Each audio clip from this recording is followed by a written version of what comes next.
पापा, तुम मर जाओ ना पापा। मैं तुमसे नफरत करता हूं। कष्ट तुम लेते हो, खांसी मुझको आती है।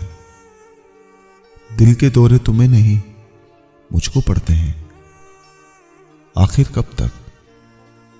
रात में उठकर लाइट जलाकर देखूंगा मैं सांस तुम्हारी।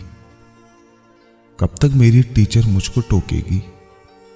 गुमसुम रहने पर कैसे बतलाऊं मैं कितना डर जाता हूं।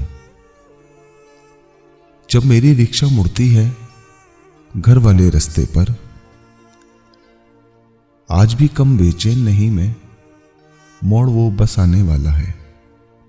चैन पड़ गया, आज भी मेरे घर के आगे भीड़ नहीं है, यानी आज भी शायद सब कुछ ठीक है घर में।